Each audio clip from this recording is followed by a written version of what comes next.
எல்லாருக்கும் வணக்கம். எங்கே ஆரம்பிக்கிறதுன்னு எனக்கு தெரியல. மாரியை பற்றி பாரதிராஜ் அவர்கள் பேசுகையில் Mari has come to stay and Mari is going to be recognised throughout the வேர்ல்டுன்றது மிகப்படுத்திய சொல்லல, உண்மையான சொல். படத்தை பார்க்கும்போது எனக்கு ரொம்ப பிடிச்ச வசனம் என்னென்னா, படத்தை பற்றி நிறையா சொல்லணும், அதில் நிச்சயமாக சொல்லுவேன்.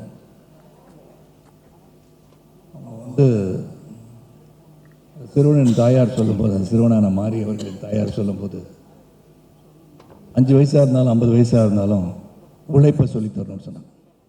அந்த உழைப்புக்கு என்று உறுதியான நேர்மையான உழைப்புக்கு வெற்றி உண்டு என்பதை சித்தரித்து காட்டுகின்ற படம் தான் வாழை. அதில் இன்னொன்று என்னென்னா, துவண்டு போய் தோல்வியை கண்டு துவண்டு போய் வாழ்க்கையில் வீட்டில் அமர்ந்திருப்பவர்களுக்கெல்லாம் தட்டி எழுப்புகின்ற படமாகத்தான் வாழை அமையும். ஏன்னா ஒரு ட்ரொமேட்டிக் சுச்சுவேஷன். நீங்கள்லாம் படம் பார்க்காதவங்களுக்கு வாட் இஸ் தேர் இந்த மூவி. அந்த ட்ரொமேட்டிக் சுச்சுவேஷனில் after losing a lot of people இந்த ஹோல் வில்லேஜ் ஹோல் ஹவுஸ் எல்லாம் அந்த சுச்சுவேஷன் விட்டு மீண்டு வந்து தன்னுடைய சினிமாவின் மோகத்தை, கர்ச்சீஃபை மோந்து பார்த்த அந்த மோகத்தை, அந்த சினிமா மோகத்தை வளர்த்து கொண்டு சினிமா எடுக்கணும்னு வந்து மிகப்பெரிய ஒரு இயக்குனர் வந்து அமர்ந்திருக்காருன்னு சொன்னால் it is not an easy task. ஒருவர் இழப்பது என்பது, அந்த இழப்பிலிருந்து மீள்வது என்பது மிக மிக கடினம். என்னுடைய மூத்த சகோதரனை முதல் நான் இழந்தேன், தந்தையை இழந்தேன், மிகப்பெரிய சோகம். படப்பிடிப்பில் தளத்தில் இருக்கும்போது என் தந்தை இழந்தேன். அதிலிருந்து மீண்டு வருவதற்கு முன் ஒரு ஆக்சிடெண்ட்டில் எங்கள் அண்ணனை இழந்தேன். என் அண்ணனை இழந்த பிறகு எங்கள் தாயார் வந்து வீட்டிலேருந்து அவங்க ரூம்லேருந்து வெளியே வரல. நான் தான் தலைமகன். தலைமகனை இழந்த சோகத்தை வெளிக்காட்டாமல், அந்த சோகத்தை உள்வாங்கி, வேண்டுமென்றே நடக்காமல் எழுந்து நடக்கவே மாட்டேன் என்ற உறுதியோடு இறுதி வரை இருந்து மறைந்தவர் தான் என் தாயார். என் மைத்துனர் இழந்தேன். இப்படி வரிசையாக நிறைய பேர் இழந்த பிறகு ஒவ்வொரு முறையும் நான் கற்றுக்கொண்ட பாடம், ஒரு சோகத்தை மனதில் இருந்தால் கூட அந்த சோகத்தை விட்டு மீண்டு வருவதற்கு பல நாட்கள் ஆகிவிட்டன. அந்த சோகத்திலிருந்து மீண்டு வந்து நீ என்ன நினைத்தாயோ, எதை சாதிக்க நினைத்தாயோ அதை சாதிக்க வேண்டும், நீ என்ன கொண்டு வாழ்வோம் தான் மனிதன். அந்த மனிதனாகத்தான் மாறி சொல்வதை நான் பார்க்குறேன். ஏன்னா பல பேருக்கு இந்த படம் வந்து ஒரு பாடமாக தான் அமையும். ஏன்னா வாழ்க்கையில் என்ன பார்த்தீங்கன்னா, நான் வந்து ஒரு வசதியான குடும்பத்தை சேர்ந்தவன் நான் அல்ல. பார்க்குறதுக்கு பால்மேன் ஷர்ட்டு போட்டு இன்றைக்கி நிற்கலாம். ஆனால் அதுக்கு பின்னாடி எவ்வளோ ஒரு வழி இருந்திருக்கின்றத தைரியமாக சொல்லியிருக்கின்ற மாரி செல்வராஜுக்கு என்னுடைய வாழ்த்துக்கள். இங்கே இருக்க பல பேர் அப்படி தான் வந்திருப்போம். உழைப்பு ஒன்றே நம்பி, அந்த உழைப்புக்கு உறுதியான நேர்மையான உழைப்பு இருக்கும்போது வெற்றி கிடைக்கும் என்ற நம்பிக்கை அடிப்படையில் வந்தவர்கள் தான். பிஎஸ்சி கணிதம் படித்தாலும் முதல்ல எனக்கு கொடுக்கப்பட்ட வேலை இருந்து சைக்கிளில் போய் தெரு பேப்பர் போட்டவன் தான். நான் வானத்திலிருந்து குதிச்ச நட்சத்திரம் கிடையாது.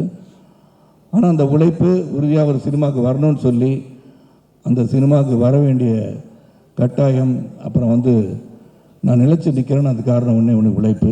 அந்த உழைப்பு தான் இந்த படத்தில் காட்டப்பட்டிருக்கு. இதில் நடித்த 2 சிறுவர்கள், இதில் பல stages of his life has shown. இந்த பயோபிக்னு சொல்லும்போது, thanks to Hotstar for taking this subject and bringing it to life and reality. ஏன்னா ஒவ்வொரு பருவத்தை வந்து நான் வந்து மாறிட்டு வந்து படம் பார்த்து வந்தேன்னு சொன்னேன். எல்லாருக்குமே, என்னை உள்பட, பள்ளிக்கூடத்தில் வந்து படிக்கும்போது 8ஆம் கிளாஸில் ஒரு டீச்சரை லவ் பண்ணவன் தானா. அது டீச்சர் லவ் பண்ணதும் காப்பியில் போயட்டிக்கா there is some interest in that teacher என்பதை ஒரு சிறப்பாக காட்டியிருப்பது மாறி.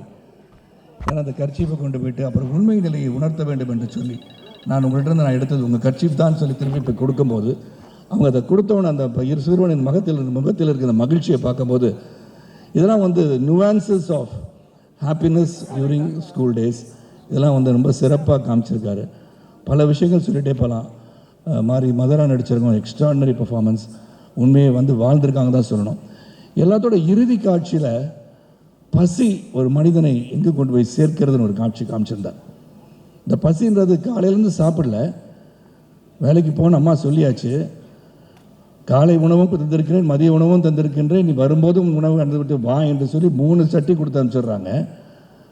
ஆனால் அதையும் சாப்பிடாம பள்ளிக்கூடத்துக்கு போய்ட்டு திரும்பி வராப்புல பசி என்ன பண்ணுறதுன்னு தெரியாமல் ஒரு வாழைத்தோப்புலையால் வரும்போது, அந்த வாழை அறுத்து தலையில் சுமந்த அந்த சிறுவன் ஒரு பழத்துக்காக, இங்கே வந்து தானு சார் பேசும்போது சொன்னாங்க, ரொம்ப ஈஸியாக பழத்தை சாப்பிட்டு தோலை தூக்கி போட்டுறோம், இனிமேல் போட மாட்டோன்னு. ஆனால் போட்ட பிறகு வந்து வலிக்கு விழுந்துருவாங்க சார், அதனால் போடாமல் இருக்கிறதே நல்லது. அந்த தோலை சொன்னேன். அப்போ அங்கேருந்து வந்து வீட்டுக்கு வந்த பிறகு அவங்க அம்மா வந்து இங்கே வந்தோடனே அந்த ஓலை சத்தங்கள் என்ன நடந்திருக்கு, அந்த ஒரு shock which was given to all of us in the theater. அது வந்து முடிஞ்சு பிறகுக்கப்புறம் அங்கே போய் உட்காந்து அந்த பசியை வந்து என்னதான் வெளியே நடந்துட்டு இருந்தால் கூட அந்த சிறுவனுக்கு பசியை அடக்க முடியாமல் அந்த பழஞ்சோரை எடுத்து தட்டில் போட்டு சாப்பிடும்போது உண்மையிலே you brought tears into my eyes மாதிரி. It's extraordinary sad. அதை என்னதான் சோகங்கள் இருந்தால் கூட அவனுக்கு பசி முடியல. அந்த பசி, அந்த உண்மையான பசி தான் இன்னைக்கு வாழை. அந்த பசியை உணர்ந்து இந்த பசியை போக்குவதற்கு நாம் எடுத்துக்கொண்ட அந்த முயற்சியில் அவர் என்னெல்லாம் எண்ணங்கள் இருந்தது, அந்த எண்ணத்தில் வெற்றி பெற வேண்டும் என்று மாரி செல்வா எடுத்ததில் உண்மையிலே is going to be a great director. We got many stalwarts sitting in front. Mari is one among the best directors I have ever seen, and Rajit sir, everybody who is here. You are doing yeoman service to the industry, and hats off. இந்த படத்தை வந்து எல்லாரும் தியேட்டரில் போய் பாருங்கள். And ஒன்றே ஒன்று தான், உழைப்பு, உறுதி, நேர்மை இருந்தால் வெற்றி நிச்சயம் என்பது உறுதி. நன்றி. இயக்குனர் இமயம் நம்ம பாரதிராஜா சார் சொன்னாங்க, அதாவது ஈரானியன் ஃபிலிம்ஸு, இட்டாலியன் ஃபிலிம்ஸ்லாம் பார்க்கும்போது நம்ம ஊரில் இந்த மாதிரி படங்கள்லாம் வருமா, நான் ஏங்கியிருக்கேன் அப்படின்னாங்க.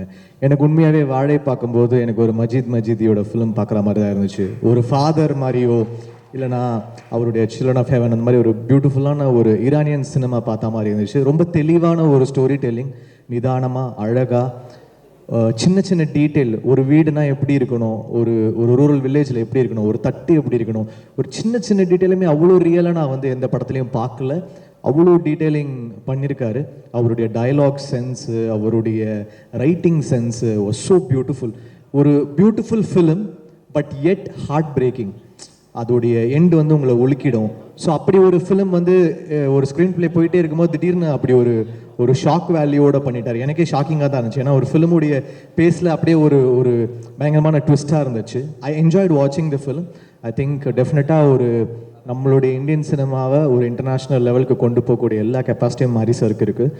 You really good sir. And உங்களுடைய டைலாக் வந்து பயங்கர அழகாக இருக்குது. அந்த டைலாக்ஸ் கேட்கும்போது உண்மையாகவே அந்த எப்படி சொல்கிறது, அந்த ஜாகிரஃபி, அந்த நீங்கள் வச்ச செட்டிங், அதோடைய மியூசிக், சந்தோஷோட ஒர்க்காக இருக்கட்டும். Eswar sir your work is fantastic. உண்மையாகவே ஒரு ஷார்ட்டுமே தேவையில்லாத ஷார்ட்ஸ் இருக்காது. ரொம்ப தெளிவான ஒரு ஸ்டோரி டெல்லிங். எனக்கு ஏதோ ஒரு சினிமா பாரடைஸோ அந்த மாதிரி ஒரு ஃபிலிம் பார்க்குற மாதிரி தான் இருந்துச்சு. ஸோ வாழை இஸ் அ மஸ்ட் வாட்ச். நீங்கள் எல்லாரும் போய் பார்க்கணும். இவங்க எல்லாரும் ஒர்க்குமே ஃபென்டாஸ்டிக். அந்த 2 பசங்க வந்து எக்ஸ்ட்ரானரியாக பண்ணியிருக்காங்க. That Ponvel, what is that boy's name, குட்டி ராகுல் and that other boy Ponvel, 2 பசங்களும் எக்ஸ்ட்ரானரியாக பண்ணியிருந்தாங்க. அவங்க எந்த மொமெண்ட்லையுமே வந்து they're not conscious, they're so real. So டெஃபினட்டாக வாழை வந்து தியேட்டரில் போய் பார்க்கணும். சந்தோஷோட work, Eswar sir work, dialogue work, art direction, editor, every one. அண்ட் இந்த படத்தை திலீப் மாஸ்டர் டிஸ்ட்ரிபியூட் பண்ணுறாங்க. அவருக்கு என்னுடைய வாழ்த்துக்கள். Congrats Dileep master. அப்புறம் மாரி சார் சினிமாவில் இன்ட்ரடியூஸ் பண்ண ரஞ்சித் சாருக்கு வாழ்த்துக்கள். Thanks for Thangalaan sir. You are a great inspiration for us, and thanks for giving us Tangalan. So thank you. எல்லாருக்கும் வணக்கம். எல்லா பெரிய ஜாமான்களும் வந்து பேசிட்டாங்க மாரி சாரை பற்றி. ஸோ நான் அந்த படத்தை பார்த்த ஒரு ஆடியன்ஸாக இங்கே சில விஷயங்கள் ஷேர் பண்ணிக்கலான் இருக்கேன். ஸோ படத்தை பார்த்துட்டு நேற்று தான் படம் பார்த்துட்டு வெளியே வரும்போது மாரி சார் இருந்தாங்க. எனக்கு என்ன ரியாக்ட் பண்ணுறதுன்னு தெரியல. ஏன்னா அவ்வளோ கொஞ்சம் என்ன சொல்கிறது, ரொம்ப பாரமாக இருந்தது. சார், இந்த இவ்வளோ நெருக்கமான ஒரு விஷயத்தை, இவ்வளோ ஒரு ஒருக்கமான விஷயத்தை வந்து எப்படி சார் அதை தாங்குறீங்க அப்படின்ற மாதிரி கேட்டேன். ஸோ அப்போது அவர் எதுவுமே சொல்ல, 30 வருஷம் ஆச்சுப்பா அப்படின்னாரு. அந்த 30 வருஷம் ஆச்சுப்பான்னு சொல்லும் போது அதில் ஒரு உண்மை இருந்தது. அந்த உண்மை தான் இந்த வாழை அப்படின்னு எனக்கு தோணுச்சு. ரியல் இஸ் ஆல்வேஸ் பியூட்டிஃபுல் சொல்லுவாங்க. ஸோ அப்படி ஒரு ரியலாக ஒரு லைஃப்பில் நடந்த ஒரு விஷயத்தை வச்சு இவ்வளோ பியூட்டிஃபுல்லான ஒரு படைப்பை கொடுத்ததுக்கு வாழ்த்துக்கள்லாம் சொல்ல வயசெல்லாம் இல்லை. ஸோ நன்றிகள் சொல்லிக்கிறேன். தமிழ் சினிமாவுக்கு இப்படி ஒரு படைப்பை கொடுத்ததுக்கு தேங்க்யூ மாரி செல்வராஜ் சார். அது மட்டும் இல்லாமல் படத்தில் அந்த குட்டி பசங்க பொன்வேல் அண்ட் ராகுல் 2 பேருமே மிரட்டிட்டாங்க. அதுவும் சார்கிட்ட சொன்னேன். அப்போ வந்து அப்படியான்னு கேட்டார், சந்தேகமாக கேட்டார். இன்னும் சந்தேகமாக கேட்குறாரு அப்படின்னு யோசித்தேன். என்னை பொறுத்த வரைக்கும் அவர் கண்களுக்கு அவங்க வந்து நடிக்கலை, எல்லாருமே வாழ்ந்திருக்காங்க அப்படி தான் நினைக்கிறேன். அதே மாதிரி கலையரசன் பிரதர், அப்புறம் அந்த அம்மா கேரக்டர் பண்ணவங்க, அதுக்கப்புறம் அழகிய லைலா அவங்கள எங்கே இருக்காங்கன்னு தெரில அவங்க, நிக்கிலா, எல்லாருமே ரொம்ப எக்ஸ்ட்ராடினரியாக இருந்தது. அப்புறம் நான் சந்தோஷ் நாராயணன் பிரதருடைய big fan of his work.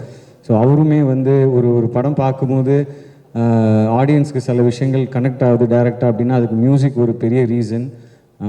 அவருடைய குக்கு படம் ட்ரெய்லர் ரிலீஸ் ஆகும்போது இப்படி ஒரு அன்கன்வென்ஷனலான ஒரு மியூசிக் கொடுத்தாரு அப்படின்னு சொல்லி நான் யோசிச்சது உண்டு. ஸோ இந்த படம் பார்க்கும்போதும் ஒரு பக்கத்தில் எக்ஸ்ட்ரீமாக ஒரு ஃபோக் சவுண்டிங் கொடுத்துருக்காரு, இன்னொரு பக்கத்தில் எக்ஸ்ட்ரீமாக இந்த பக்கம் ஒரு டெக்னோ அந்த மாதிரி ஒரு சவுண்ட்ஸ் ப்ரொடியூஸ் பண்ணியிருக்காரு. ஸோ அவரும் இந்த படத்துக்கு இன்னொரு பெரிய பேக் போன். அது மட்டும் இல்லாமல் cameraman sir, art director sir, இந்த படத்தில் ஒர்க் பண்ண எல்லாருக்கும் என்னுடைய வாழ்த்துக்கள். அதே மாதிரி இந்த படத்தை ப்ரொடியூஸ் பண்ணியிருக்கிற நாவி ஸ்டூடியோஸ், திலீப் மாஸ்டர், அப்புறம் இங்கே நான் நிற்கிறதுக்கு ரொம்ப முக்கியமான ஒரு பர்சனல் கனெக்ட் ஹாட் ஸ்டார். எனக்கும் விஜய் டிவிக்குமான தொடர்பு வந்து எப்படின்னா லைஃப்லேயே கலந்ததுன்னு நினைக்கிறேன். ஸோ இது ஒரு ஃபேமிலி ஃபங்க்ஷன் மாதிரி. அவங்களுடைய முதல் குழந்தை என்னுடைய brother well-wisher Pradeep sir, Bala sir, Krishnankutty sir, உங்கள் எல்லாருக்கும் என்னுடைய வாழ்த்துக்கள். August 23 இந்த படம் ரிலீஸ் ஆக போகுது. தேட்டரில் பாருங்கள். தேட்டரில் பார்த்து நிச்சயமாக நீங்கள் என்ஜாய் பண்ணுவீங்க. ஏன்னா நிறைய இடத்துல சிரிக்க வச்சுருக்காங்க, நிறைய இடத்துல நெகிழ வச்சுருக்காங்க. கடைசியில் வெளில போகும்போது ஒரு பாரமான ஒரு விஷயம். பட் ஓவராலாக படம் பார்க்கும்போது ஃபஸ்ட் ஹாஃப் ஃபுல்லாக ரொம்ப ஜாலியாக இருந்தது. கமல் சார், ரஜினி சார் வச்சு சில விஷயங்கள் பண்ணியிருக்காங்க. அது இன்னும் நிறைய சொல்லிகிட்டே இருந்தால் கதை வெளியே வந்துடும் நினைக்கிறேன். So I stop it here. ரொம்ப ஒரு அருமையான படைப்பு. நன்றி மாரி Selvaraj sir and team. Thank you for giving us such a wonderful movie. எல்லாருக்கும் என்னுடைய வாழ்த்துக்கள், நன்றிகள், என் அன்பு மட்டுமே. தேங்க்யூ.